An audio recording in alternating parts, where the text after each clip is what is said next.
Hello students, आज के lecture में हम देखेंगे प्रॉब्लम नंबर 25। ठीक है, लास्ट लेक्चर आपको मिला होगा प्रॉब्लम नंबर 24 का, और उसमें हमने देखा कि कैपिटल अकाउंट को एडजस्ट कैसे किया जाता है। तो टाइप नंबर 6 ये कोई अलग से टाइप नहीं है, सिर्फ उसको इसलिए टाइप का नाम दे दिया क्योंकि कैपिटल अकाउंट को एडजस्ट करना पड़ता है, लेकिन बेसिकली उसमें हमारे पहले 4 टाइप ही होंगे गुडविल के।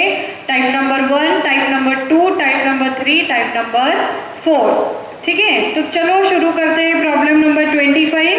होप सो कि आपने टेबल बना लिए होंगे, और प्रॉब्लम नंबर 25 में ज्यादा दम नहीं है, इसलिए बहुत सारा पार्ट डिस्कशन का रहेगा, और मैं कहूंगी कि आप उसे आगे बैठ के सॉल्व करो और वापस से आंसर को चेक करो। ठीक है, तो टाइप नंबर 6, इसका बेसिकली पार्ट कहाँ से शुरू होता है? नेट प्रॉफिट निकलने के बाद। तब तक के प्रॉब्लम सेम होता है, तो उसके ऊपर हम ज्यादा बात नहीं करेंगे। तो देखो, आपको बोला है Sharad and Pankaj are partners, their profit and losses sharing ratio is 3:2।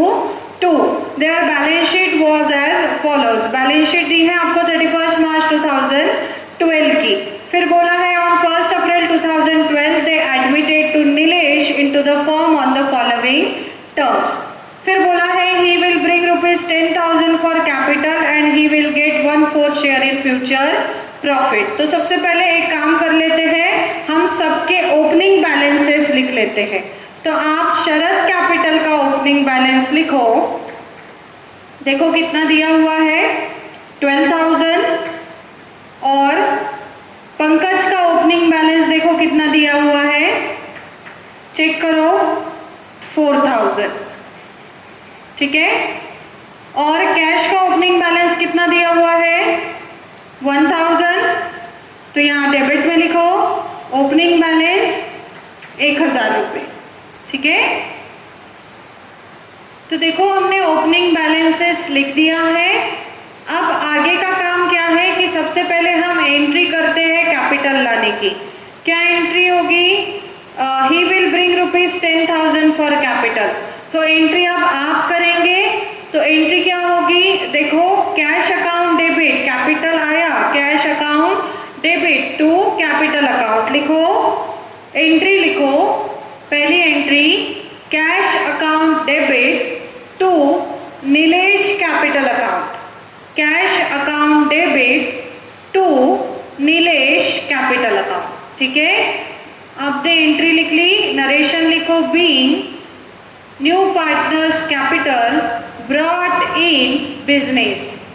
Being new partners capital brought in business. लिख लिया यहाँ तक? चलो बहुत बढ़िया, आगे चलते हैं। अब क्या करेंगे हम? एंट्री लिख लिया आपने, अब पोस्टिंग करेंगे। तो देखो कैश अकाउंट डेबिट हुआ है कितने रुपए से? 10,000 से। तो कैश अकाउंट में डेबिट लिखो 10,000 टू नीलेश कैपिटल अकाउंट, और नीलेश में क्रेडिट लिखो 10,000 बाय कैश अकाउंट। समझ गए? ठीक है, तो पहली एंट्री हमारी हो गई। फिर हम क्या देखते हैं? गुडविल। तो चलो गुडविल का टाइप पहचानते हैं। अगर गुडविल कैश में लाई होगी तो टाइप नंबर 1, गुडविल कैश में लाई होगी और पार्टनर ने विड्रॉ किया होगा तो टाइप नंबर 2, फिर गुडविल अकाउंट ओपन करने के लिए बोला होगा तो टाइप नंबर 3, और गुडविल अकाउंट ओपन के साथ क्लोज करने बोला होगा तो टाइप नंबर 4। तो आप प्रॉब्लम पढ़ो और देखो कौन सा टाइप है ये गुडविल का। तो आगे बोला है he will get 1/4 share in future profit, वो तो आगे काम में आएगा। फिर कॉन्टिंजेंट लाइबिलिटी है, बैड डेट है, स्टॉक है, इन्वेस्टमेंट है, और आखिरी में बोला है all old partners capital account are to be adjusted in the proportion of share capital of new partner. मतलब पहले लाइन में भी ऐसा गुडविल के बारे में कुछ नहीं दिया, मतलब पूरे प्रॉब्लम में, प्रॉब्लम नंबर 25 शरद से लेकर तो आखिरी न्यू पार्टनर तक, पूरे प्रॉब्लम में कहीं पर भी गुडविल नहीं है। ठीक है, अब एक चीज समझो, गुडविल होगी तो हमें टाइप पहचानना पड़ता है 1 2 3 4। अब गुडविल ही नहीं है, मतलब टाइप का किस्सा खत्म, मतलब गुडविल की आपको कोई भी इंफॉर्मेशन नहीं दी है। तो कोई नहीं, टेंशन की बात नहीं है। देखेंगे ना, आपको अगर ऐसा लग रहा होगा कि अरे गुडविल नहीं है, कहीं प्रॉब्लम आगे जाके रुकेगा तो नहीं, देखते हैं। अगर रुका तो फिर हम लोग वहां पे सोचेंगे क्या करना। तो गुडविल नहीं है ना, तो छोड़ दो। तो गुडविल के बारे में कुछ भी नहीं है, तो यहाँ पे गुडविल अकाउंट में कलर पेन से लिखो no information is given. Colour pen से अच्छे से बड़े बड़े हैंडराइटिंग में लिख लो नो इंफॉर्मेशन इज गिवन, मतलब गुडविल के बारे में आपको कोई भी इंफॉर्मेशन दी हुई नहीं है। समझ गए? तो देखते हैं, अगर आगे कहीं गुडविल के कारण अड़ता होगा तो वो हमें प्रॉब्लम में आगे समझ जाएगा, लेकिन चिंता करना नहीं। अगर गुडविल नहीं है तो समझ जाना कि रहने दो, हमें टाइप पहचानना बच गया, हमारा एक काम बच गया ना। नहीं तो गुडविल आएगा, फिर हम बोलेंगे कि अरे ये है वो है, टाइप नंबर 1 है कि 2 है कि 3 है कि 4 है। कभी टाइप पहचानने में गड़बड़ हो गई तो एंट्री गलत होगी। लेकिन इस प्रॉब्लम में गुडविल है ही नहीं, मतलब पहले 4 टाइप में से हम कुछ भी पहचान नहीं सकते। ठीक है, तो ये एक नया पॉइंट था इस प्रॉब्लम का। अभी आगे देखो क्या बोला है, प्रोवाइड। अब थोड़ा सा प्रॉब्लम को फास्ट करेंगे। ठीक है, एक काम करना, एंट्री आप बाद में कर लेना। ठीक है, हम प्रॉब्लम को फास्ट करते हैं अभी थोड़ा। तो प्रोवाइड ₹500 फॉर कॉन्टिजेंसी लाइबिलिटी, मतलब क्या है कि आपको कोई तो भी लाइबिलिटी पर 500 रुपए पेड करने हैं, प्रोवाइड करना है, मतलब उसे देने हैं। तो ब्रैकेट में लिख लो, वहां पे उसे कहा जाता है अनपेड एक्सपेंसेस। वहां पर ब्रैकेट में लिख लो आप कॉन्टिजेंसी लाइबिलिटी कर आगे अनपेड एक्सपेंसेस। और आपको पता है अनपेड की कितनी एंट्री होगी, 2, profit and loss adjustment account debit side और लाइबिलिटी साइड। तो पहले लिख लो प्रॉफिट एंड लॉस में डेबिट 2, अनपेड एक्सपेंसेस 500 और लाइबिलिटी पर लिखो, कैपिटल के लिए जगह छोड़ देना और फिर लिखना अनपेड एक्सपेंसेस 500। ठीक है, फिर आप बाद में एंट्री कर लेना। एंट्री क्या करोगे, partnership account, sorry profit and loss account debit to unpaid account. मैं आपको पॉज करने के लिए टाइम दूंगी, तब आप सबकी एंट्री कर लेना। क्या करोगे, profit and loss adjustment account debit to unpaid expenses being entry for unpaid expenses. उसके बाद क्या बोला है, bad debt reserve is to be increase to, underline increase to. हमने 3 रूल पढ़े, कहीं ना कहीं इसका कनेक्शन होगा। तो देखो ऊपर डेटर कितने दिए हैं, 6000 अंदर, 500 अंदर और बाहर आए 5500। तो मुझे बताओ, जब भी ओल्ड से न्यू में आप डेटर लेकर आते हो तो कौन से आएंगे, वो आउटर कॉलम के आएंगे। तो यहाँ आप लिखो डेटर 5500 और फिर माइनस करो BDR, बैड डेट रिजर्व। अब इंक्रीज टू बोला है तो हमने बैड डेट के 3 रूल पढ़े। चार्ज बोला होगा तो जो अमाउंट है वो उठा के माइनस कर दो। इंक्रीज बाय बोला होगा तो जो अमाउंट है उठा के माइनस करो। लेकिन increase to, up to, maintain, ये 3 वर्ड अगर दिए होंगे तो पुरानी RDD और नई RDD ये दोनों का क्या करो, डिफरेंस निकालो। तो देखो ओल्ड में कितना दिया हुआ है 500 और यहाँ पर नीचे एडजस्टमेंट में कितना दिया हुआ है 700। तो मुझे बताइए आपको 700 रुपए यहाँ से माइनस करने चाहिए थे। कितने, 700 माइनस करने चाहिए थे, लेकिन आपने कितने किए 500। तो हमें और कितने माइनस करना पड़ेगा, 200 रुपए। तो यहाँ से माइनस करो 200 तो बाहर कितना आ जाएगा 5700 बराबर। नहीं, क्या अंदर माइनस लिखा, बाहर क्या करेंगे, प्लस करके निकालेंगे, क्योंकि पूरे लॉकडाउन हमने क्या यही तो सीखा है कि नहीं। रूल बदल डाले क्या कोरोना आने के कारण? नहीं। तो माइनस है तो बाहर आया 5300।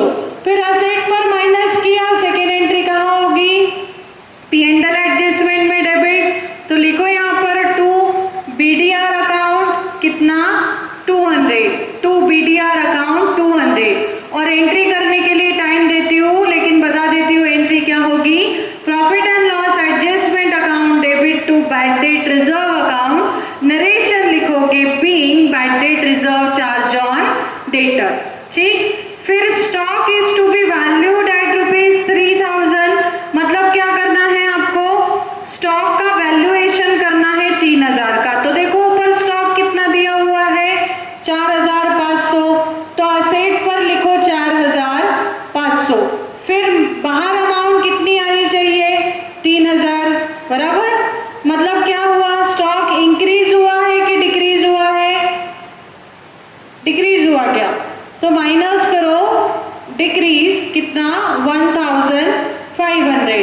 और अगर असेट पर माइनस किया तो सेकेंड एंट्री कहाँ जाएगी, पी एंड एल एडजस्टमेंट में debit to decrease in stock, to decrease in stock 1500। समझ गए। फिर आगे देखो क्या बोला हुआ है, अच्छा आप इसके एंट्री करोगे, P and L adjustment account debit to stock account being amount of stock decrease या फिर वैल्यू ऑफ स्टॉक डिक्रीज। फिर बोला है investment are to be revalued at ₹2700। तो इन्वेस्टमेंट को रीवैल्यूड करना है, मतलब नई कीमत लगानी है। तो देखो ऊपर इन्वेस्टमेंट कितना है 3000, कहाँ लिखेंगे एसेट, तो एसेट पर लिखो इन्वेस्टमेंट 3000 रुपए। और फिर अमाउंट बाहर कितनी आनी चाहिए 2700, बराबर। 3000 रुपए ऊपर दिया है और नीचे बोला है कि नई कीमत आप उसकी कितनी लगाओ 2700 रुपए। तो मुझे एक बात बताओ, इन्वेस्टमेंट इंक्रीज हुआ कि डिक्रीज हुआ, डिक्रीज हुआ है, तो माइनस करेंगे डिक्रीज कितना 300, करेक्ट। माइनस क्या करेंगे, डिक्रीज 300, और अमाउंट को बाहर ले जाएंगे 2700। ठीक है। फिर असेट पर माइनस किया तो पी एंड एल में डेबिट होगा, तो पी एंड एल में डेबिट लिखो to decrease in investment, to decrease in investment 300, to decrease in investment 300। ठीक है। फिर आप एंट्री क्या करेंगे, profit and loss adjustment account debit to investment account, narration लिखोगे being value of investment decrease. ठीक है। फिर आगे बढ़ते हैं, देखो क्या बोला हुआ है, all old partners capital account are to be adjusted in the proportion of share of capital of new partner. इसका मतलब क्या होता है कि नए पार्टनर के अकॉर्डिंग आपको पुराने पार्टनर के कैपिटल को एडजस्ट करना है। और जब भी कैपिटल को एडजस्ट करने के लिए बोल दिया तो समझ जाना कि वो टाइप नंबर 6 है। लेकिन टाइप नंबर 6 एक्चुअली कब से शुरू होता है, नेट प्रॉफिट और लॉस निकालने के बाद। फिर अभी तो इतना हो गया, फिर एक काम कर लेते हैं, ओल्ड बैलेंस शीट को खत्म करते हैं। तो ओल्ड बैलेंस, चिंता मत करो, एंट्री लिखने के लिए समय दे रही हूँ, आप पहले इतना लिख लो, नहीं तो तड़तड़ हो रही होगी क्या करे क्या नहीं। तो देखो लाइबिलिटी पर एक क्रेडिटर ओल्ड से न्यू में, तो लेकर आओ यहाँ पर क्रेडिटर कितना 5000 रुपीज, 5000 रुपए। ठीक है। उसके बाद कैपिटल वो तो हम ऑलरेडी लिख चुके हैं। उसके बाद है स्टॉक, क्या होगा 4500 हो गया, कैश यहां लिखा, डेटर हो गया, इन्वेस्टमेंट हो गया, मशीनरी भी नहीं हुआ क्या, मशीनरी क्या करेंगे ओल्ड से न्यू में लाएंगे। तो मेरे पास जगह नहीं है, आप वहां लिख लो मशीनरी 7,000 रुपीज, 7,000 रुपए। ठीक है, अब हमारा प्रॉब्लम हो गया खत्म थोड़ा सा। ठीक है, अब आप क्या करेंगे, आप जाएंगे वीडियो को पॉज पर। ठीक है, वीडियो को पॉज पर जाने के बाद आप क्या करोगे, इन सब की, ये जितने भी आपको डेबिट में दिख रहे हैं उन सब की एंट्री पास करोगे। ठीक है, फिर एंट्री पास कर दोगे तो आपकी एंट्रीज हो जाएगी। फिर एंट्री पास करने के बाद हमने पूरा तो प्रॉब्लम सॉल्व कर लिया, तो आप कैलकुलेट करोगे नेट लॉस, क्योंकि लॉस आएगा ना, क्रेडिट में तो कुछ भी नहीं है। तो 1500 प्लस 200 प्लस 300, 2000, 2500 का लॉस आएगा। तो 2500 को आप अलोकेट करोगे 3:2 में। यहाँ क्रेडिट लिखोगे तो शरद और पंकज में डेबिट लिखोगे, और एंट्री क्या करोगे, Sharad capital debit, Pankaj capital debit to profit and loss adjustment account being due loss allocated among old partner. और इतना करने के बाद, ठीक है, कोशिश करना, ट्राई करना कि आप वो 7 कॉलम का टेबल बना पाओ। इसलिए मैंने ये जल्दी से प्रॉब्लम सॉल्व किया। तो नेट लॉस आने के बाद आपकी एंट्री हो जाती है। एंट्री होने के बाद वर्किंग नोट में वो 7 कॉलम का टेबल बनाना, और भले ही उसे पेंसिल से सॉल्व करने की कोशिश करना। ठीक है, और फिर अगर आंसर आ गया तो उसको वही रुका देना, ज्यादा तड़तड़ करना नहीं। तो आप पहले इतना काम कर लो, करने के बाद वापस से वीडियो को शुरू करो। मैंने आपको पॉज पे जाने के लिए कहा था और बोला था कि आप ये सारी चीजें सॉर्ट कर लेंगे। तो प्रॉफिट का रेशो हो था 3:2 का, तो ये मिला आपको 1500 और ये मिला 1000 रुपए। ठीक है, तो अभी आपने ये 7 कॉलम का टेबल वैसे बना के रख लिया होगा, तो मैं डायरेक्टली इसको शुरू करती हूँ। पार्टनर का नाम है शरद, पंकज, नीलेश। तो इसका रेशो है 3/5, पंकज का रेशो है 2/5, नीलेश में डैश। ठीक है, फिर बैलेंस प्रॉफिट नीलेश का नहीं आएगा, लेकिन उसका नया रेशो रहेगा 1/4। फिर हम क्या करते हैं, बैलेंस प्रॉफिट कैलकुलेट करते हैं।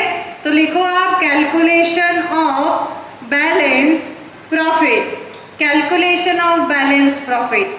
कैसे कैलकुलेट करेंगे, balance profit equals to 1 minus new partner share. तो 1 माइनस 1/4 करेंगे तो आपको मिल जाएगा 3/4। ठीक है, कुछ लोगों ने शायद पूरा टेबल कंप्लीट कर लिया होगा। तो 3/4 को हम लिखेंगे यहाँ पर, और फिर हमें क्या करना है, मल्टीप्लिकेशन करना है। तो मल्टीप्लिकेशन के समय अब आपको क्या करना पड़ेगा, ऊपर वाला मल्टीप्लाइड बाय ऊपर वाला और नीचे वाला मल्टीप्लाइड बाय नीचे वाला। तो कितना हो जाएगा, 3 3s are 9, 5 4s are 20 और 3 2s are 6, 5 4s are 20। तो आपका रेशो है 9/20, 6/20 और 1/4। उसको आखिरी को वैसे ही रहने देना। ठीक है, फिर उसके बाद हम ढूंढते हैं इसेंशियल कैपिटल। तो फिर एक मैं आपको बहुत सिंपल टेक्निक बता देती। देखो मेरे पास इतनी जगह है, इसलिए मैं आपको यहाँ करके नहीं दिखा सकती, लेकिन एक काम करना, ऊपर टाइटल दे देना essential capital calculated as under. और आपने ऐसा लिखने के बाद हम क्या करते हैं, एक पहले शरद का निकालते फिर पंकज का। तो आपको अगर पेज बचाना होगा, वैसे तो हो तुम 1 नंबर के कंजूस, तो एक और ट्रिक बता देती है। अगर पेज बचाना होगा तो यहाँ लिखो शरद और यहाँ लिखो पंकज। ठीक है, और फिर यहाँ शरद का कैलकुलेट करो, यहाँ पंकज का कैलकुलेट करो। तो आप ऐसा कर सकते हो। मेरे पास जगह कम है, इसलिए मैं उसको आजू बाजू में नहीं लिखूंगी। तो सबसे पहले हम कैलकुलेट करते हैं शरद का। तो शरद का अगर हमने इसेंशियल कैलकुलेट किया कैपिटल, तो सबसे पहले ये पता करो कि नीलेश ने कितना कैपिटल लाया था। नीलेश ने कैपिटल लाया था 10,000 रुपए। मतलब क्या कि अगर वो 10,000 रुपए का कैपिटल लाता है तो उसे कितने मिलते हैं, 1/4 मिलते हैं। तो हमें क्या करना है, वैसे ही ऊपर दोनों का कैपिटल ढूंढना है। तो कैसे ढूंढेंगे हम, 1/4 के लिए 10,000, 1/4 के लिए 10,000 कैपिटल लाना पड़ता है। तो 9/20 के लिए कितना कैपिटल लाना चाहिए। फिर इसको सॉल्व करने का तरीका सेकेंड इंटू थर्ड, मतलब 9/20 मल्टीप्लाइड बाय, देखो इसके नीचे भी 1 होता है तो 10,000 अपॉन 1। फिर इसको क्या करना है, डिवाइड। तो जब ऐसे फ्रैक्शन में रहता है तो डिवाइड करने के लिए उसको उल्टा कर देते, तो क्या करेंगे 4/1। फिर आप इसे सॉल्व करो। कैसे सॉल्व करोगे, 4 1 जा 4, 4 5 जा 20, करेक्ट। देन 5 1 जा 5, 5 2 जा 10, मतलब 9,000 और 2,000 बचा। तो 9,000 मल्टीप्लाइड बाय 2,000 कितना हो जाएगा, 18,000। तो शरद का इसेंशियल कैपिटल कितना निकला, 18,000 निकला। ठीक है, ये लिखा होगा आपने पार्टीशन के लेफ्ट साइड। आप पार्टीशन के राइट साइड में कैलकुलेट करते हैं पंकज का कैपिटल, पंकज का इसेंशियल कैपिटल। बिल्कुल सेम प्रोसीजर है। कैसे कैलकुलेट करेंगे, अगर 1/4 के लिए आपको कैपिटल लाना होता है 10,000, सो 6/20 के लिए कैपिटल कितना चाहिए। तो 6/20 मल्टीप्लाई 10,000 अपॉन 1 मल्टीप्लाई, इसको ले जाते टाइम उल्टा कर देंगे। तो अगेन 4 1 जा 4, 4 5 जा 20, 4 5 जा 20, 5 2 जा 10। तो 6,000 मल्टीप्लाइड बाई 2 कितना हो जाएगा, सॉरी 6 मल्टीप्लाइड बाई 2,000 कितना हो जाएगा, 12,000। तो यहाँ कितना आ जाएगा, 12,000। ये समझ गए। ठीक है, कुछ भी डाउट रहा तो आप बाद में रात को फ़ोन करके पूछ सकते हैं। जनरली अब ऐसा हो गया है कि मैंने आपको दिन का समय ज़रूर दिया, लेकिन शूटिंग होने के कारण मैं आपका फ़ोन नहीं उठा पाती, तो आप रात को भी फ़ोन कर सकते हो। ठीक है, अब क्या कैलकुलेट करेंगे, प्रेजेंट कैपिटल कैलकुलेट करेंगे, बराबर। तो लिखो next note, present capital calculated as under, present capital calculated as under. ठीक, इसे अंडरलाइन करेंगे, डैश देंगे, फिर पार्टीशन करो, पार्टीशन करो शरद और पंकज। यहां पे क्रेडिट माइनस डेबिट, जो भी आएगा वो present capital, credit minus debit, जो भी आएगा प्रेजेंट कैपिटल। ठीक है, तो अब देखो दोनों तरफ एक एक आइटम है। यहाँ 12,000 है, यहाँ 1,500 है। तो क्रेडिट की टोटल 12, डेबिट की टोटल 1,500, यहाँ बचेगा 10,500। फिर ये क्रेडिट की टोटल 4,000 है, डेबिट की टोटल 1,000 है, तो कितना बच जाएगा, 3,000 रुपए। ये दोनों भी क्या हो गया, पीसी हो गया। पीसी मतलब प्रेजेंट कैपिटल। ठीक है, फिर लिख लो वहां पे, देखो इसका प्रेजेंट कैपिटल भी 10,000 ही रहेगा, तो इसको तो कुछ भी नहीं मिलेगा नया। फिर वो ये कैसे निकाला, तो देखो यहाँ एक ही आया, यहाँ कुछ भी नहीं है, तो बैलेंस भी 10,000 आएगा कि नहीं। फिर प्रेजेंट कैपिटल शरद का है 10,500, करेक्ट, और 12,000 के सामने आएगा 3,000 रुपए। अब मुझे एक बात बताओ, हमें क्या ढूंढना है, रिजल्ट ढूंढना है। अब ये रिजल्ट ढूंढने के लिए हमें क्या करना पड़ेगा, एनालिसिस करना पड़ेगा। कौन से चीज का, कि एक तो किसी को पैसा वापस जाएगा या हमें किसी से पैसा मंगाना पड़ेगा। मतलब क्या कि अगर शॉर्टेज ऑफ कैपिटल है, कैपिटल कम है, तो आप आगे वाले पार्टनर को बोलो कि चलो कैपिटल लेकर आओ, और अगर उसका कैपिटल ज्यादा है तो क्या करो, उसको वापस कर दो। ठीक है, तो क्या करना है, देखो तो अब हम क्या डिसाइड करेंगे, एक तो पैसा लाना पड़ेगा या पैसा रिफंड करना पड़ेगा। तो मुझे एक बात बताओ, शरद को कितना कैपिटल लाना चाहिए, जोर से बोलो ना, कितना लाना चाहिए? 18,000। लाया कितना? 10,500। आप बताओ, वापस करोगे क्या? नहीं, क्या बोलोगे, तुम्हारे अकाउंट में 18 होना चाहिए, आपके अकाउंट में कितना है? 10,500 है, मतलब कम है। ठीक है, कम है कितना? 7,500। मतलब क्या करो, आप शरद को बोलो, देखो तुम 9/20 प्रॉफिट तो खाओगे ना, तो उस हिसाब से कैपिटल भी लाओ। कितना चाहिए? 18। तुम्हारे अकाउंट में 10,500 है, तो चलो 7,500 और लेकर आओ। माइनस का मतलब क्या कि उतने से कम है। ठीक है, तो क्या है, इसको बोलना पड़ेगा ब्रॉड, मतलब पैसा लेकर आना है। फिर यहां देखो, बहुत ही बेकार सिचुएशन है यहाँ पे, तो प्रॉफिट तो चाहिए 6/20, तो 6/20 के लिए कैपिटल में 12 चाहिए, तो इसके पास देखो सिर्फ 3,000 है। क्या करोगे, उसको क्या बोलोगे, कम है ना कैपिटल, इसलिए माइनस कितना? 9,000 रुपए। क्या करोगे, उसको बोलोगे चलो लेकर आओ, पैसा लेकर आओ। ठीक है, समझ गया? चलो 7 कॉलम का टेबल तो हमारा बन के रेडी है। अब हम देखो आगे क्या करेंगे, हम इसकी एंट्री करेंगे सबसे पहले।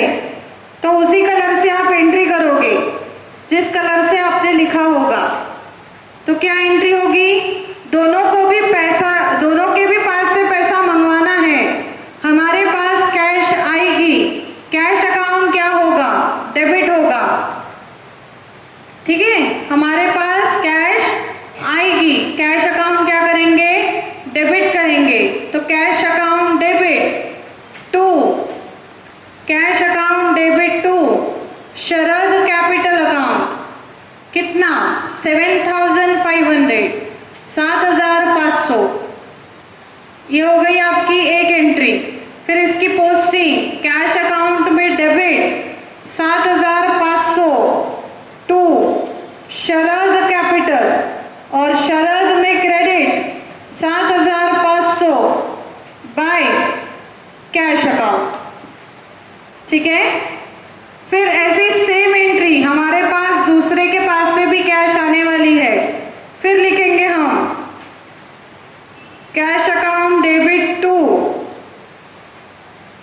Pankaj capital account, cash account debit to Pankaj capital account, 9,000 रुपए। नरेशन लिखना B, short capital brought by Pankaj, और यहाँ पे लिखना B, short capital brought by शरद।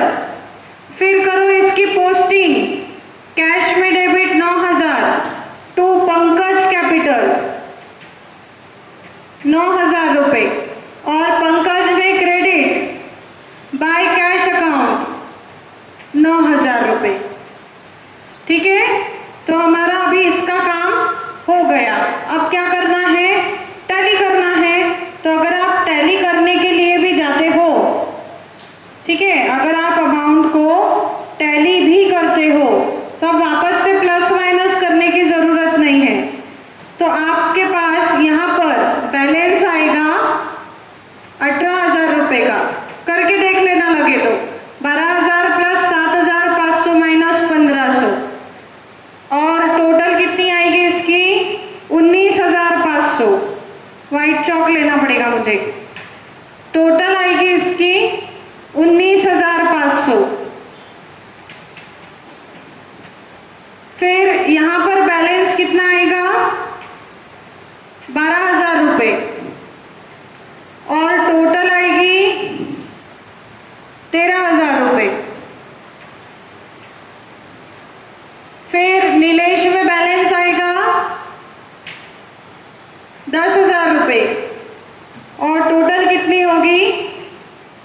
10,000 रुपये।